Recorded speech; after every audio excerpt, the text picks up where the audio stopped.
Hi, இது ஒரு பேரண்ட்ஸ்க்கான ஒரு வீடியோங்க.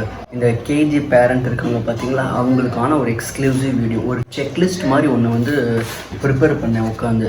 லைக் இந்த வீடியோ எப்போ போடலாம்னு நான் டிசைட் பண்ணேன் அப்படின்னா, ஸ்கூல் ரீஓப்பனிங் டைமில் டிசைட் பண்ணேன். அந்த ஜூன் மந்தில் டிசைட் பண்ணேன். பட் ஸ்டில் நான் ஒரு 40-45 டேஸ் ஆகட்டும் அப்படின்னு சொல்லிட்டு ரொம்ப வெயிட் பண்ணேன். ஏன்னா ஒரு மாதம் ஆனதுக்கப்புறம் தான் இந்த செக்லிஸ்ட்டை என்ன பண்ண முடியும் அப்படின்னா, பேரண்ட்ஸ் உட்காந்து அட்ரஸ் பண்ண முடியும். அந்த டைம் ஆயிடுச்சுன்னு நினைக்கிறேன். இன்றைக்கி ஜூலை ஆல்மோஸ்ட் ஒரு 18th மாதிரி போயிருச்சு.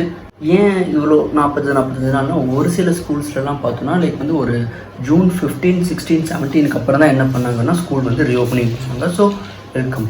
நீங்கள் ஆஸ் அ பேரண்ட்டாக என்ன பண்ணலான்னா, ஒரு 8 விஷயங்கள் என்ன பண்ணுங்க அப்படின்னா, யோசிச்சு பாருங்கள் உங்கள் குழந்தைகள்கிட்ட இந்த பிஹேவியர் இருக்கா இல்லையா அப்படின்னு யோசிச்சு பாருங்கள். ஒன்லி ஃபார் ப்ரீ ஸ்கூல், அதாவது கேஜி எல்கேஜி இருப்பாங்கள்ல, ப்ரீ ஸ்கூல் எல்கேஜி யூகேஜி இந்த மாதிரி குழந்தைங்களுக்கு மட்டும் என்ன பண்ணுங்கள், இதை எடுத்துகிட்டு போய் யூஸ் பண்ணுறதுக்கு ட்ரை பண்ணுங்கள். இது பெரிய குழந்தைங்களுக்கு அப்ளை ஆகும் அப்படின்னா கண்டிப்பாக என்ன ஆகும் அப்படின்னா அப்ளை ஆகும். ஆனால் இதில் இருக்கிற 9 விஷயங்களுமே அப்ளை ஆகாது. ஒரு சில விஷயங்கள் ரொம்ப முக்கியமான விஷயங்கள் அப்ளை ஆகும்.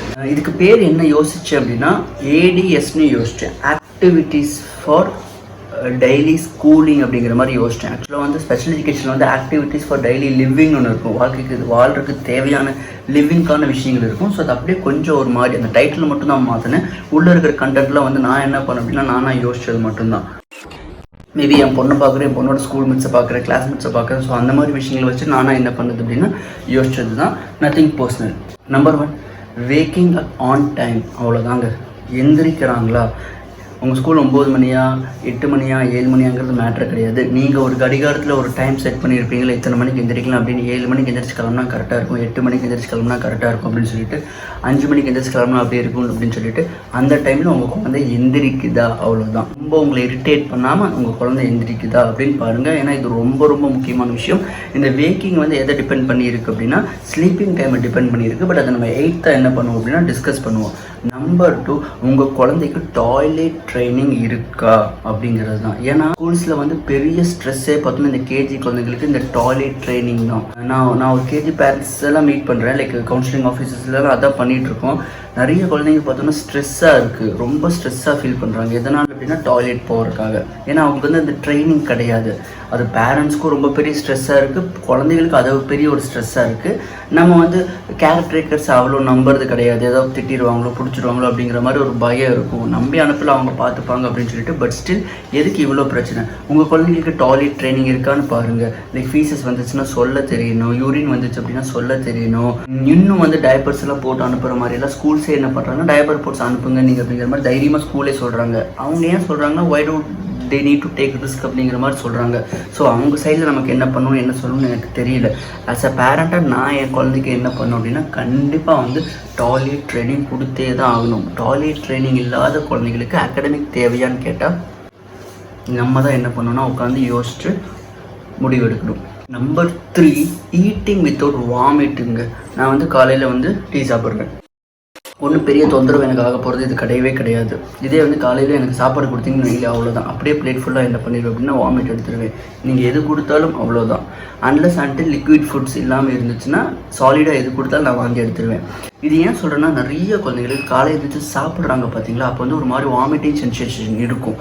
ரீசெண்டாக நான் ஸ்கூலுக்கு போகும்போது ஒரு பேரண்ட் ஒருத்தவங்க நின்று கேட்டாங்க, சார் இந்த மாதிரி ரொம்ப நாளாக என் குழந்தை என்ன பண்ணிகிட்ருக்கு அப்படின்னா ஸ்கூலுக்கு போயிட்டுருக்காங்க. அதாவது எல்கேஜி குழந்தை ரொம்ப நாள் எல்கேஜி போயிட்டுருக்கு, இப்போ யூகேஜி போயிட்டுருக்கு. பட் ஸ்டில் இப்போ வரைக்குமே பார்த்தோன்னா என் குழந்தைக்கு என்ன பிரச்சனைனா, ஒரு மாதிரி வாமிட் பண்ணுற மாதிரியே பண்ணுறா சார், திகட்டுற மாதிரியே பண்ணுறா சார். ஆனால் ஸ்கூலுக்கு போக மாட்டேன்னு சொல்ல மாட்டேங்கிறான், திகட்டி பண்ணுறா சார் அப்படிங்கிற மாதிரி சொன்னாங்க.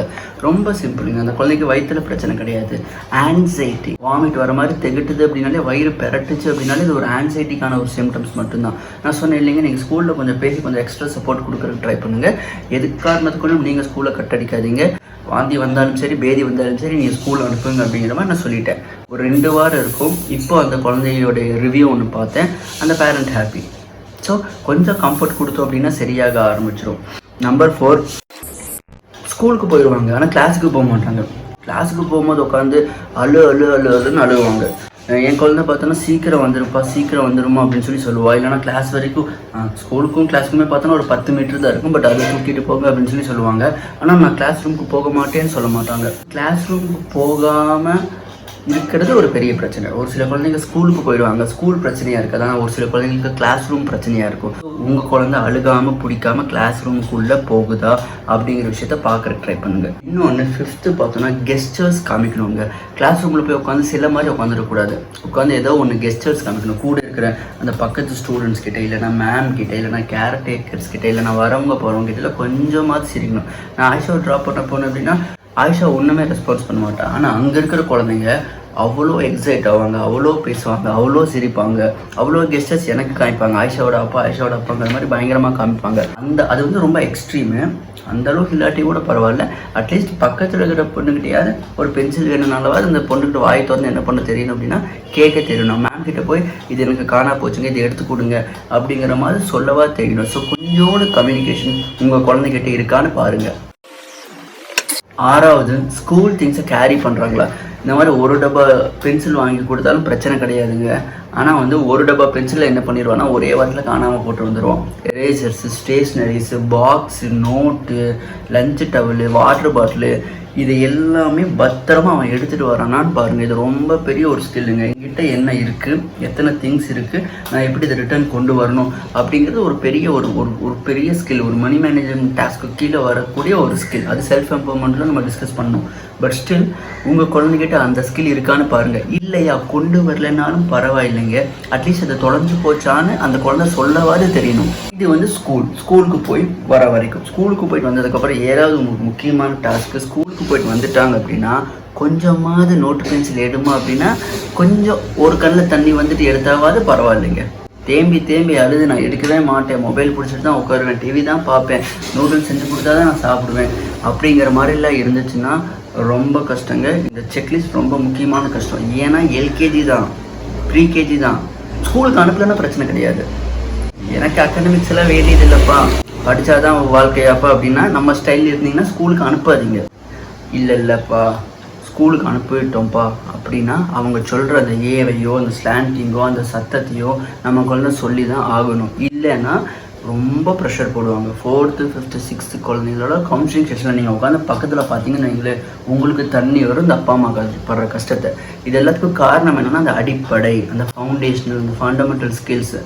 அட்லீஸ்ட் அந்த குழந்தைக்கு அதை எக்ஸாக்டாக பண்ணலைனாலும் பரவாயில்லைங்க, 100 மார்க் எடுக்கலைனாலும் பரவாயில்லைங்க, அட்லீஸ்ட் பேஸாவது இருக்கணுங்க. நிறைய ஸ்கூல்ஸில் குழந்தைங்களுக்கு நானே இப்போ எல்கேஜி கிளாஸ் ரூமில் போய் உட்காந்து அப்சர்வேஷன் உட்காந்து வேடிக்கை பார்த்தா அந்த குழந்தைக்கு என்னன்னே தெரியாது. அந்த குழந்தைக்கு எதுவுமே தெரியாது. நம்ம கிளாஸ் ரூமில் தான் ஏன் வந்து உட்காந்துருக்காங்கிறது கூட அவனுக்கு தெரியாது. அந்த மேம் என்ன எழுதுறாங்க, அந்த மேம் பேர் என்ன, ஒன்றுமே இருக்காது. அந்த குழந்தை ரொம்ப கஷ்டப்படும். 8th 1 முன்னாடி சொன்ன மாதிரி காலையில் எந்திரிக்கிறது எந்த அளவுக்கு முக்கியமோ அதே அளவுக்கு நைட்டு தூங்குறது வந்து ரொம்ப ரொம்ப முக்கியம். குழந்தைங்கள ரொம்ப சீக்கிரமாக தூக்கம் வச்சிங்க அப்படின்னா ரொம்ப சீக்கிரமாக எழுந்திரிச்சிடும். ஸோ ஒரு 8 மணிக்கு ஸ்கூலுக்கு போகணுன்னா அந்த குழந்தை ஒரு 8 மணிக்கு இல்லைன்னா 9 மணிக்கு தூங்கிடணும். 8 மணிக்கு சொங்கணும், 9 மணிக்கு தூங்கிடணும். ஒரு 8 மணிக்கு எந்திரிச்சு கிளம்ப வேண்டிய குழந்தை ஒரு 11:30 மணி 11:45 வரைக்கும் மொபைலில் பிடிச்சிட்டு உட்காந்துருந்துச்சுன்னா பேரண்டிங் வந்து ரொம்ப நம்ம ஸ்ட்ராட்டஜிஸ் அண்ட் டெக்னிக்ஸ் என்ன பண்ண வேண்டியதாக இருக்கும் அப்படின்னா பயங்கரமாக மாற்ற வேண்டியதாக இருக்கும். ஸோ ஸ்லீப்பிங் டைமை ரொம்ப என்ன பண்ணுங்கன்னா பிக் கான்சன்ட்ரேஷனை கொடுக்கறதுக்கு ட்ரை பண்ணுங்கள். மொபைலிங் அந்த இடத்துலையும் அதை கொஞ்சம் என்ன பண்ணுங்க அப்படின்னா வேலை செய்ய வைக்கிறதுக்கு ட்ரை பண்ணுங்கள். ரொம்ப முக்கியமான விஷயமா இருக்கும். லாஸ்ட் ஒன் ஸ்க்ரீன் டைம் வந்து சொல்ல முடியாத நிலைமையில் இருக்குது. வேணும்னா வேணும், வேண்டான்னா வேண்டாங்க, அவ்வளோதாங்க. எவ்வளோ கம்மி பண்ணலாம் என்னால். நேற்று 2-3 நாள் ஒரு செஷன்ஸு 10, 11, 12 இந்த 3 குழந்தைங்களோட ஒரு செஷன்ஸு, ஒன் செஷன்ஸு. எந்த ஸ்கூலுமே தெரியாது, வெளியே இருந்து வராங்க. 10th 11th பட்டாசு காமிக்கிறானுங்க, விடிய மொபைல் தாங்க. அனிமே, ஜாப்பனீஸு, வெறித்தனம், ஒன்றுமே பண்ண முடியாது. அதாவது வந்து 10-15 வருஷத்துக்கு முன்னாடி மொபைல் எடுத்து வந்தவங்களே இந்த நிலைமையில் இருக்காங்க. இந்த மாதிரிலாம் இந்த குழந்தைங்கள கேஜி குழந்தைங்களாம் வேறு லெவலில் ஆயிடுவாங்க. ஒன்றும் சொல்கிறக்கு இல்லை, அவ்வளோதான். பாருங்கள், ஆக்டிவிட்டீஸ் ஃபார் டெய்லி ஸ்கூலிங். இந்த 9 செக்லிஸ்ட்டில் உங்கள் குழந்தைங்க எத்தனை டிக் அடிக்குதுன்னு பாருங்கள், எத்தனை டிக் அடிக்கலன்னு பாருங்கள். இது எல்லாமே எதை சார்ந்து இருக்குன்னா பேரண்டிங் சார்ந்து தான் இருக்குது. அதனால தான் உங்ககிட்ட எடுத்துகிட்டு வந்தேன். நீங்கள் உட்காந்து உங்கள் குழந்தைக்கு கம்ஃபர்ட் கொடுத்தீங்க அப்படின்னா, உங்கள் குழந்தைகிட்ட உட்காந்து பேசி சரி பண்ணிங்கன்னா இது எல்லாமே சரி பண்ண முடியும். இது எதுக்குமே என்ன வேண்டியதில்லை அப்படின்னா ஒரு சைக்காலஜிஸ்ட்டோ ஒரு டீச்சர்ஸோ யாரோட சப்போர்ட்டும் வேண்டியது கிடையாது. இது எல்லாமே நம்ம கையில் இருக்கிற விஷயங்கள். ஸோ அதனால தான் உங்ககிட்ட எடுத்துகிட்டு போகிறேன். ஸோ எடுத்து யூஸ் பண்ணுறதுக்கு ட்ரை பண்ணுங்கள். இதுக்கு முன்னாடி பேரண்டிங் வீடியோஸ் எல்லாம் பார்த்தோம் அப்படின்னா லைக் ஷார்ட்ஸாக போஸ்ட் பண்ணியிருப்போம். செல்ஃப் எம்பவர்மெண்ட் வீடியோஸ் எல்லாம் பார்த்தோம்னா லைக் ஃபுல் வீடியோவை போஸ்ட் பண்ணியிருப்போம். ஸோ அது எதுவும் பார்க்குற மாதிரி இருந்தாலும் நீங்கள் என்ன பண்ணிக்கலாம்னா பார்த்துக்கலாம். See you all.